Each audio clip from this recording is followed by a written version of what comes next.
तो कैसे हो दोस्तों। उम्मीद करता हूँ सब अच्छे होंगे। मैं हूँ चौधरी बिलाल और आप देख रहे हैं आपका ज्ञान आपकी सफलता। आज हम बात करते हैं माइक को लेकर, माइक, भीड़ और डर को लेकर। दरअसल क्या होता है कि जब भी हमारे मन का शौक तो है कि हम भी मंच पर बोले, लोगों की ताड़ियों की गिड़गिड़ाहट सुने, उनकी वाह वाह सुने, लेकिन माइक से बड़ा डर लगता है, उस भीड़ से बड़ा डर लगता है। कैसे बोले? पहले तो आप मेरी इस वीडियो को सुने। देश की राजनीति तो 70 साल से चली आ रही है, मगर अब की बार की जो राजनीतिक लड़ाई है वह आपके हक और आपके देश की लड़ाई है।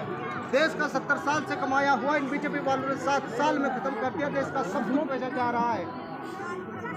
हमें जागरूक होने की आवश्यकता है। यदि आज हम जागरूक नहीं हुए तो कल हमें भी गुलामी की बेड़ियां पहनाई जाएगी और हम भी बेचे जाएंगे। हमें मिलजुल कर तुमको विधानसभा से नोमान मसूद जी का सब चलकर इन गुंडों को वोट की चोट देनी होगी। यह हमारा गर्व सौभाग्य है कि हमें हमजा मसूद जैसे लीडर व साहसी नेता मिले। हमें इनको पूरा सहयोग देना होगा और आने वाले गंगों विधानसभा के चुनाव में इनको बहुमत वोटों से बनाना होगा। और दोस्तों क्या होता है कि जब जब हम माइक की ओर चलते हैं तब तब हमारे दिल की धड़कन तेज होने लगती है कि कहीं हमारी ज़ुबान से कुछ गलत ना निकल जाए, कहीं हम तौहीन के, बेइज्जती के, हंसी के पात्र ना बन जाए। जी हाँ, आज मैं आपको बताऊंगा कि जब भी हम लोगों के सामने जाते हैं तो आखिरकार ऐसा क्यों लगता है कि वो जो देख रहे हैं कहीं वो हमें खा तो ना लेंगे, कहीं हमारी ज़ुबान से कोई अल्फाज गलत निकल गया तो हमें हंसेंगे।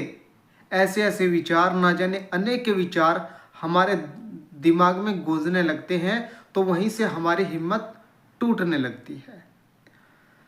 आखिरकार मेरी आप इस वीडियो को भी देखिए।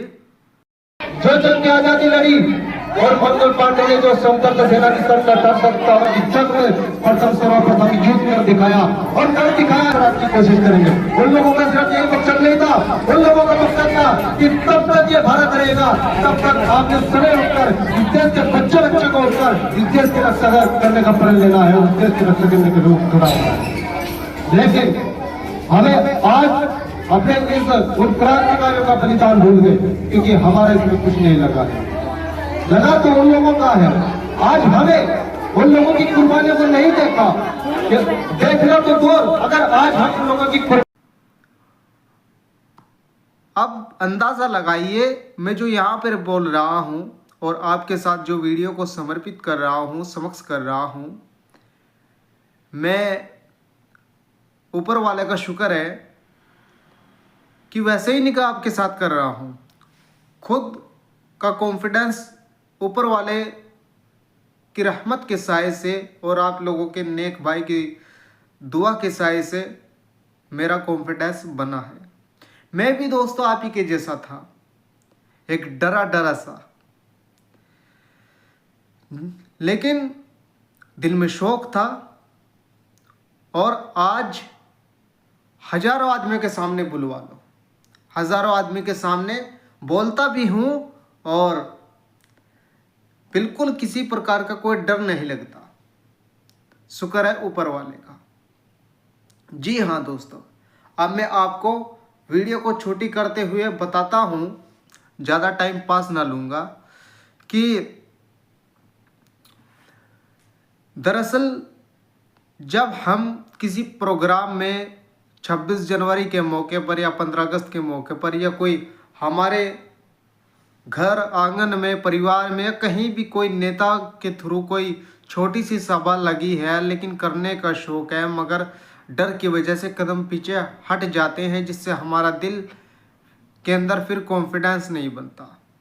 देखिए दोस्तों, अगर आपका दिल कर रहा है कि करना है तो फिर पीछे मत हटो, करना है तो करना है। आपने एक नमूना सुना होगा कि डर के आगे जीत है। ये डायलॉग आपने अक्सर तौर से सुना होगा, डर के आगे जीत है। बेशक डर के आगे जीत है।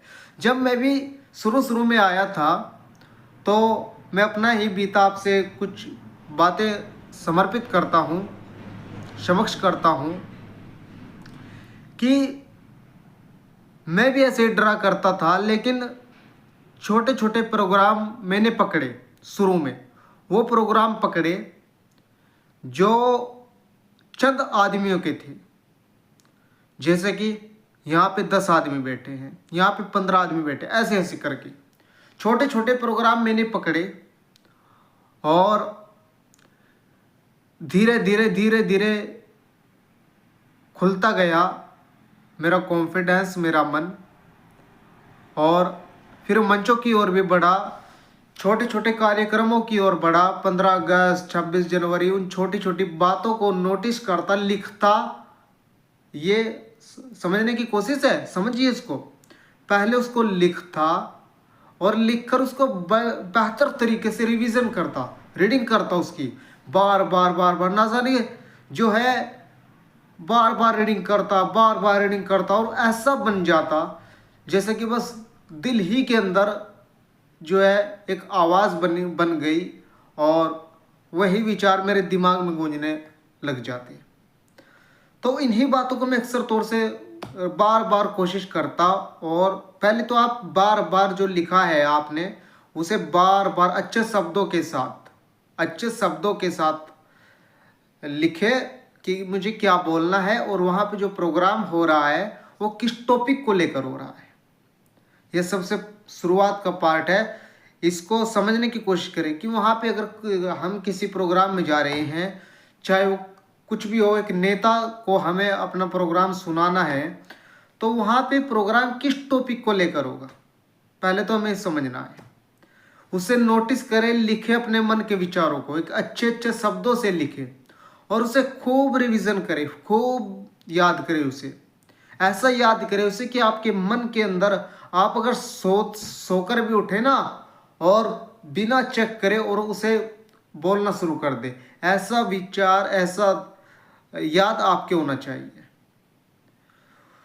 उसके बाद जब आप मंच की ओर जाएंगे याद करके, तो अक्सर तौर से वहाँ पे क्या होता है, मेरे साथ भी हुआ कि याद किया हुआ भी भूल जाते हैं, बस यहीं से हंसी का पात्र बन जाते हैं। लेकिन ऊपर वाले का शुक्र है मेरे साथ कभी ऐसा नहीं हुआ। ऊपर वाले ने मेरी इज्जत बहुत रखी। तो दरअसल दोस्तों क्या होता है कि उसे अच्छी तरह याद करें, और याद करने के बाद जब हम प्रोग्राम के अंदर जाए तो वहाँ पर छोटे छोटे प्रोग्राम पहले पकड़े। ये इस बात को ध्यान रखो, पहले छोटे छोटे प्रोग्राम पकड़े, 10 आदमियों के, 5 आदमियों के, 15 आदमियों के, 20 के, ऐसे पकड़े। ऐसे नहीं कि हमने याद नहीं किया और हम 500 1000 लोगों की भीड़ में चले जाए। ये भूल बिल्कुल मत करना, ठीक। तो छोटे छोटे लोगों के छोटी छोटी सभाओं में जाए, वहाँ पर अपनी बातों को रखे। अगर हमारा जो है लिखने का एक अच्छी तरह से जो शब्द होते हैं, जिससे कि एक नेता बोलता है एक अच्छे शब्दों से, वो नहीं बोले तो हम अपनी सादी भाषा में, जो हमारी भाषा है, जो हमारी लैंग्वेज है, अच्छे से उसे उसी भाषा में बात करें और धीरे धीरे हम बोले। लेकिन एक बात ध्यान रखना, लंबा स्पीच मत देना कभी। बात 2 हो मगर 100 का तोड़ हो। 100 बात होने से बेहतर है बात चाहे 2 हो लेकिन ऐसी हो कि 100 का तोड़ कर दे, ठीक। तो आपने छोटा सा स्पीच लिखना है, उसे याद करना है और उसे वहाँ पर बोलना है। बोलने के लिए आपको ये समझना है, जैसे आप वहाँ जाओगे धीरे धीरे से जाओ। उसके बाद जैसे आप वहाँ जाओगे तो आपको ये समझना है कि जो लोग बैठे हैं मेरे सामने, चाहे वो 15 लोग हो, 20 लोग हो या 25 लोग हो, मतलब लगभग, तो उनको ये समझना है कि ये कुछ नहीं जानते। जो जानता हूँ मैं जानता हूँ। क्योंकि अगर हम उनको ये समझेंगे कि भाई ये तो मेरे से ज़्यादा इंटेलिजेंट है, मेरे से ज़्यादा समझदार है, मतलब दिल को एक थोड़ा सा फीलिंग देनी है, दिल को एहसास कराना है। हालांकि समझदार तो वो हमसे ज़्यादा ही है, गुरूर नहीं पैदा करना, तकब्बुर नहीं पैदा करना, लेकिन दिल को एक तसल्ली देनी है कि भाई ये जो लोग हैं ये इस काबिल नहीं हैं। अगर ये इस काबिल होते तो मंच पर होते। दिल को ऐसे अल्फाजों से, ऐसी बातों से तसल्ली देनी है कि अगर ये लोग होते इंटेलिजेंट तो ये आज मंच पर होते। ये इंटेलिजेंट नहीं है इसलिए मेरे आगे है, मैं इनसे बेहतर इंटेलिजेंट हूँ। तकब्बुर नहीं करना, दिल को तसल्ली देनी है, एक कॉन्फिडेंस बनाना इन बातों से। और ये जो लोग हैं ये बिल्कुल अनपढ़ है, ठीक। और मिट्टी के जो है, मिट्टी की स्टैचू बने हुए हैं, मिट्टी के स्टैचू, मूर्ति हैं ये सब। बस ऐसी ये 2-3 बातें याद रखें और आप वहाँ पे बोलना शुरू करें। शुरू में आप बोलने के लिए चाहे पर्चा ही क्यों ना ले जाए, वह एक अलग बात है शुरू में, लेकिन ज़्यादा दिन आपके पास पर्चा तो नहीं चलेगा। लेकिन उसके बाद क्या करना है, मैंने कहा कि 100 बातों के बजाय चाहे 2 बोलनी है आपको, मगर ऐसी बात है कि 100 का तोड़ कर दे। तो वहाँ पर जैसे आप बोले, आप बोलते वक्त आपने एक चीज़ ध्यान रखनी है। वो क्या रखना है कि वही उसी चीज़ पर फोकस रखना है जो हमने याद किया, उनकी तरफ नहीं, उनकी तरफ। और नज़र किसी एक की तरफ मत रखे, नज़र जो रखनी है हमें किसी एक की तरफ बिल्कुल ना रखे। नज़र को हमें चलते फिरते घुमाना है। आप किसी भी नेता या किसी भी स्पीचर या स्पीच देने वाला, भाषण देने वाले, लेक्चर देने वाले, किसी को भी देख लीजिए आप मंच पर, उसकी नज़र एक तरफ एक इंसान पर गड़ी हुई नहीं होगी।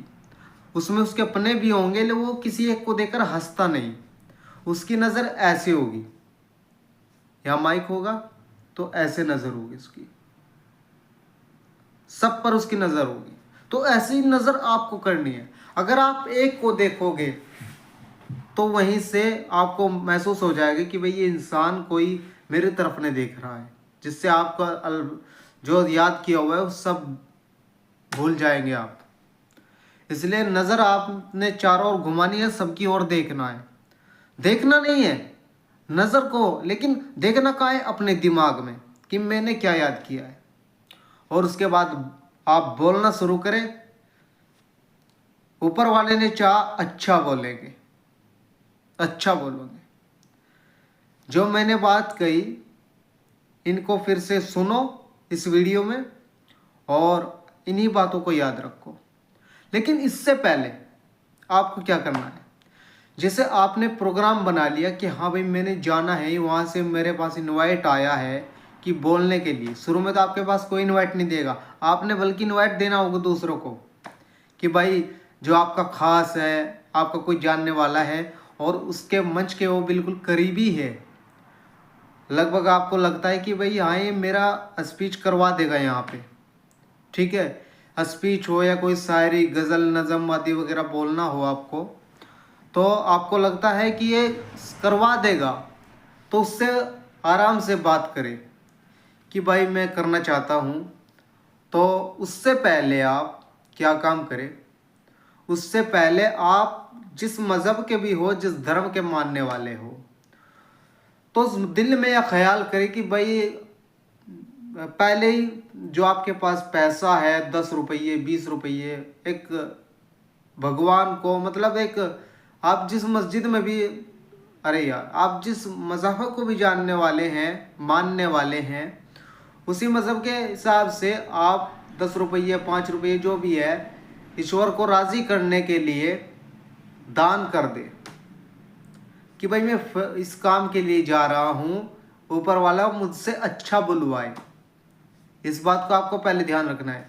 या तो उसकी थोड़ी सी इबादत करें, आप जिस मज़हब के भी जानने वाले हो, मानने वाले हो, उसकी थोड़ी सी इबादत करें, प्रार्थना करें कि जो है ये ऊपर वाले मैं जा रहा हूँ इस काम के लिए, मेरा दिल को मजबूत रखना, मेरे अल्फाजों को मजबूत रखना और जो है दिल को डर नहीं देना और अच्छा बुलवाना, ये सब आपने पहले ही करना है, ठीक है। उसके बाद नियत भी कर लेनी है कि अगर मैं अच्छा बोल गया तो मैं इतना 50 रुपये 100 रुपये जो भी आपके ऊपर डिपेंड करता है वो मैंने दान करने हैं, वो फिर आपको करने होंगे।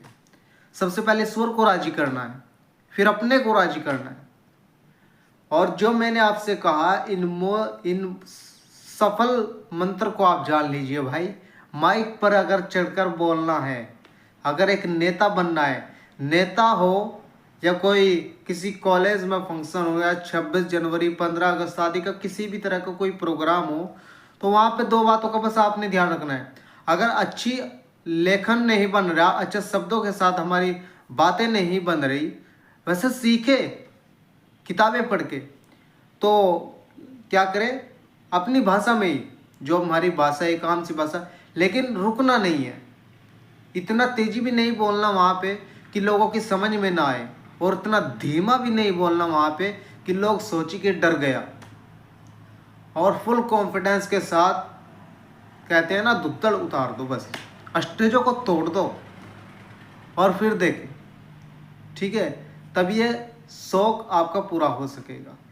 लेकिन एक बात का ध्यान रखना दोस्त, किस बात का गुरूर दिल में इस बात का नहीं करना कि हाँ भाई मैं सच में इनसे ज़्यादा इंटेलिजेंट हूँ ना, गुरूर नहीं करना, क्योंकि गुरूर ऊपर वाला तोड़ देता है, ठीक है। आप वहाँ तक पहुँचोगे, गुरूर ऊपर वाले को गुस्सा आ गया, आपके गुरूर पर, आपके तकब्बुर पर, आपके घमंड पर वो तोड़ देगा, ठीक है। तो उम्मीद करता हूँ आपके वीडियो पसंद आई होगी।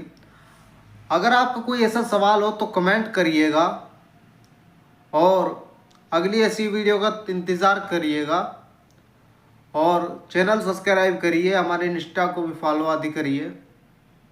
वो करने के लिए तो भाई मिलते हैं आपको अगली वीडियो में। तब तक के लिए मुझे भी याद रखें, खुद भी याद रखें। तब तक के लिए जय हिंद।